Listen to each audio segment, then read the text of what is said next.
everybody, and welcome to Project HR, a podcast dedicated to building better workplaces. Project HR is brought to you by Projections, an IRI company.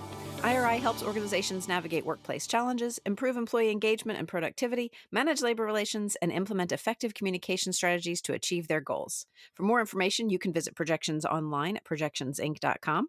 I am Jennifer Orquad, Director of Business Development for IRI, and your host for today's episode of Project HR. Now, conversational marketing has long been a part of our own engagement strategy. And if you've ever chatted in on our website, you've been part of that. Basically, it's a proactive way of engaging with customers, a way of interacting online via a two-way conversation to better address their needs and offer positive solutions. With this kind of marketing, you're hands-on to help precisely when the customer needs you, and we've had a very positive response to our efforts with it. Our guest today took this idea and turned it on its head to support HR. Instead of using online conversations to engage customers, he's using it to accurately assess the engagement and qualification of applicants. Mike Seidle, CTO and co-founder of WorkHere, is going to share with us how conversational recruitment can help make our recruitment processes more engaging and produce better results than a traditional qualification process. Thanks so much for joining us on Project HR, Mike. Hi, Jennifer. I'm so glad to be here. Thanks for having me. So, Mike, your background is more of a technology entrepreneur. So I want to know what the genesis of this idea was. How did you get the idea to apply conversational marketing principles to recruitment? Well, I was actually working for a company called Direct Employers, and that was a company that was started by a guy named Bill Warren, who started Monster.com back in the late 90s. And we had done a little bit of work with chat there. When I left, we started a company called WorkHere. And one of the lines of business we had in there was chat enablement. We were helping some of our customers chat with candidates. Mm-hmm. And when COVID hit, the only part of our business that survived COVID was the chat business. So everything else we were doing, our customers all said, "You're extra. We don't need you." The chat thing, they all said, "Please don't go out of business. We need your help." And so we took a look at that and go, you know what? We're going to double down on this chat thing and really work on that. And so there's a real tiny little, very powerful kernel of value with conversational marketing and conversational, and that's that people actually get your message. Unlike email and telephone calls that you have to try really hard to get your message through, 91% of text messages are read within 3 minutes of when you send them. So let's set the stage for this. What are the primary challenges that you see in the traditional recruitment process for both the company and the candidate? We'll start on the company side. Challenge one is simply getting a candidate to start engaging and talking with you. I think all of us have taken applications off of something like Indeed or maybe talent.com, and we end up trying to reach out via email, try to make a phone call, and nobody answers. So that's a challenge I think all of us face in recruiting, is how do we actually engage with a candidate in a way that they'll respond back? And that's gotten worse and worse as the labor market has gotten tighter and tighter over the past few years. Sure. On the job seeker side, I think all of us that are close to recruiting forget how daunting and challenging getting a job really is. It's kind of scary. And one of the things that makes that process scary is that you go out there and you fill in these 3-page long applications and you fill in these forms on the internet, hoping that somebody is going to be interested in you. And then in a lot of cases, you hear nothing for maybe a month, maybe a month and a half. And then you get an email or a letter in the mail that says, "Thank you for your application. We're not going to be hiring you because reasons. Thank you very much. Have a nice life. Goodbye." Right. And so what we've really found is that conversational recruiting really helps solve the job seeker problem, which I think we've all called it the job seeker black hole, but it's just where people apply and get nothing back from the employer.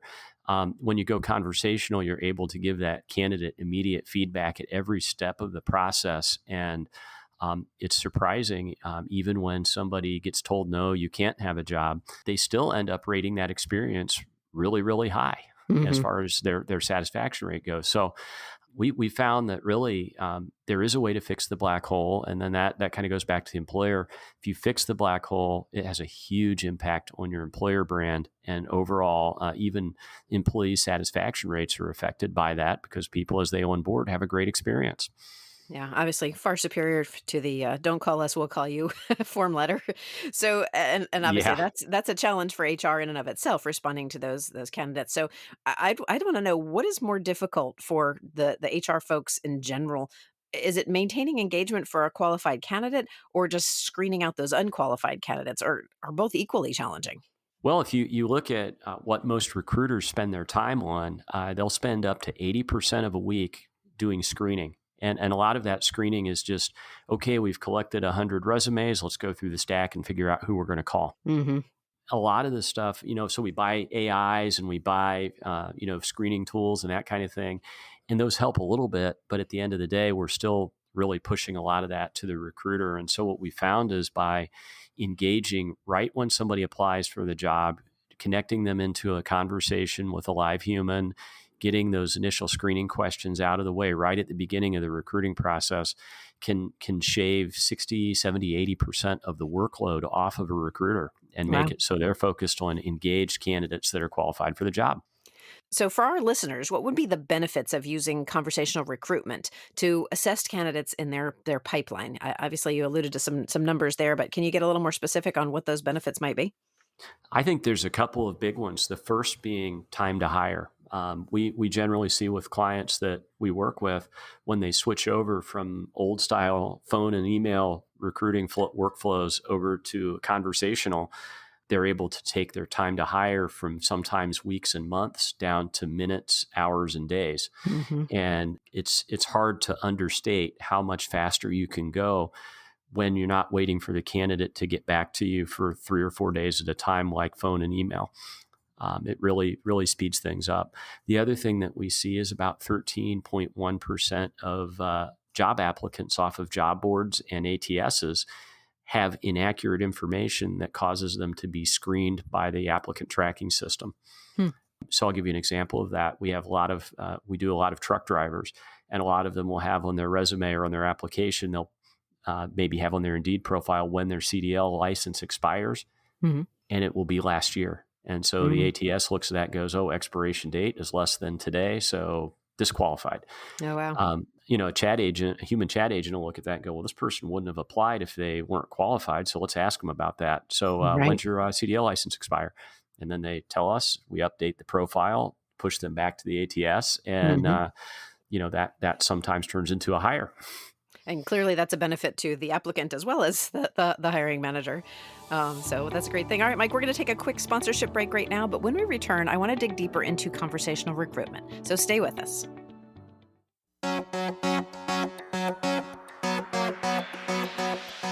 Hi, thanks for listening. And also thanks to Proofbox for supporting this week's episode of Project HR.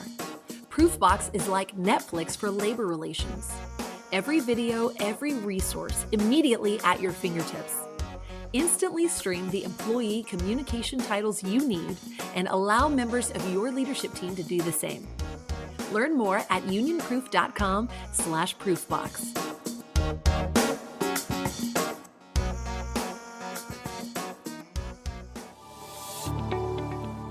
And we're back with Mike Seidle, CTO and co-founder of WorkHere.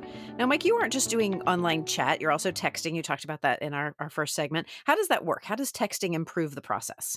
Okay, so I'll qualify that and say in the U.S., we do a lot of texting with SMS. When we go outside of the U.S., we sometimes are using WhatsApp or Hmm. Line.com or some Hmm. other product.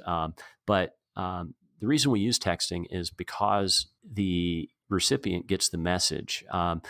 The research that we have shows that 91% of people who we send a text message to get that message and read it within 3 minutes.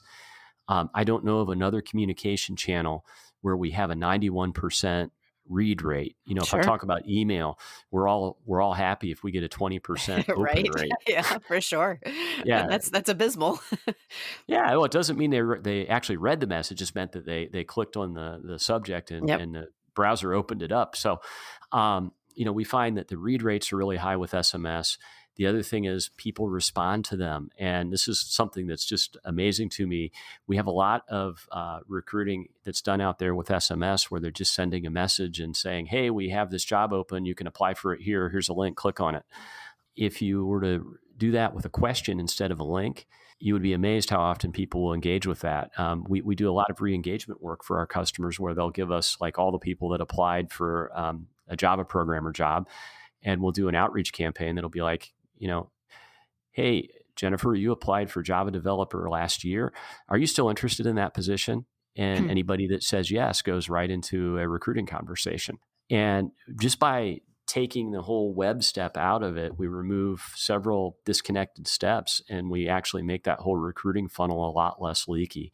It's pretty transformational if you look at really what it's like after your conversational versus what you were like before. It's just hard to put into words how much faster you're able to go and how much better things work. We see, lots of little steps in the hiring process, like sending somebody an assessment or a skills test, where we have pretty low compliance rates. If we email those things, we see the compliance rate with finishing the test go way up if we're texting those to people instead of emailing. So I think there's just a lot of power in the media. If you look at texting, it works. People are used to it. They're comfortable with it. The younger they are, the better it works. Right. For sure. Yeah. Well, and I know, I'm sure our audience is thinking right now, honestly, anytime the word texting leaves my lips with a client, they want to know, what are the legal implications here? What's involved in texting candidates? Is there anything that we need to be aware of there? Well, there are some really big concerns that recruiters should have about legal compliance and texting. The first thing is that you're just not allowed to text people if you don't have permission to text them. It's a hard rule that we have to get an opt-in, and that opt-in can be an implied opt-in where it says on the job ad that you may receive a text message if you apply to this job, but we have to record that person saw the ad and that they saw that and then responded. And then every time you text somebody, you have to give them an opt-out. You have to give them a way to opt out in the beginning of the conversation. You don't have to ask the opt-out question over and over, but you have to go, stop to opt out, reply stop to opt out, or something like that. Yep. And the sooner you do that after the first message you send, the better. And then when people do opt out, you absolutely have to stop sending them text messages. You can't keep doing it. The penalties are a lot bigger for text than they are for emails. Okay, interesting. Yeah, we tend to put that reply stop to opt out multiple times as we're sending messages. I don't know if you guys have done that as well. Yeah, we have our system has a whole set of features that are all designed around opt-out compliance and making sure that that's all done right and the accounting is correct. And knock on wood, we haven't had any of our customers ever have a problem. So great. Yep. We haven't either. So that's a good thing. So let's talk a little bit about technology. Obviously, it has become more common in the recruitment process. In fact, a full 98% of Fortune 500 companies use some sort of applicant tracking system software. And you mentioned that earlier, to filter their candidates. But conversational recruitment is different because, unlike with an ATS, you're directly interacting with the candidate. Have you ever run into resistance from candidates, like reluctance to interact with a bot or a salesperson? We see a lot of reluctance to work with bots. In fact, there's research from Pew that says 73% of people don't want to talk to your chatbot. I think people like chatbots about as much as they like a phone menu. I don't think that it's a first class experience. In fact, it's a way to be a little less expensive. We do some chatbot work with what we do. And it gets used a lot of times just asking very repetitious questions that the candidate kind of has to answer to get bucketed into the right place. Sure. But the sooner you get the humans talking to the humans, the better the whole experience gets, because people even can tell at 160 characters that they're talking to a bot. Right. Sure. Yep. Absolutely. Just kind of make the stake to it. We're kind of not that we're anti-bot, but we really do think that the human part of HR is really important. Yeah. And I think the bots show up early in the process. I think oftentimes people understand that's the weeding, the bucketing process, and know that's going to improve from there. So how do you separate a candidate's engagement quotient with your process from their potential engagement with the company or the school? How do you assess their involvement in that process versus their ability to do the job? So the first level of engagement is that they actually will have a conversation with you. And this is actually a hard problem because even with a job board like Indeed, we see consistently 20 to 30% of candidates who apply for a job won't even respond to the very first message. I mean, and we're talking about you applied for the job, your phone went off, and nothing. So Wow. there is a pretty large number of candidates that just don't engage in the process. I'm not sure what's driving that or why they're not willing to engage because they won't. You can't talk to them, but there is a pretty hefty percentage of job applicants that just won't talk back. So just by weeding those people out uh, and not trying to call them over and over, you're probably saving your team some time. And then Yeah. as we go through the question process with the candidate, we ask some questions that are objective and some that are subjective. And those questions that are very much subjective give us an opportunity to really see if the candidate is engaged and interested. We might ask a question in the process of why are you interested in working for, whatever the name of the company is. Hmm. Why are you interested in working for ABC Co? And let them go ahead and answer that and start to kind of gather a body of evidence around what candidates answer these questions in certain ways and what correlates with a good candidate. So the words that your live chat team uses are really the lifeblood of this kind of initiative. So how do you train people for these kinds of roles?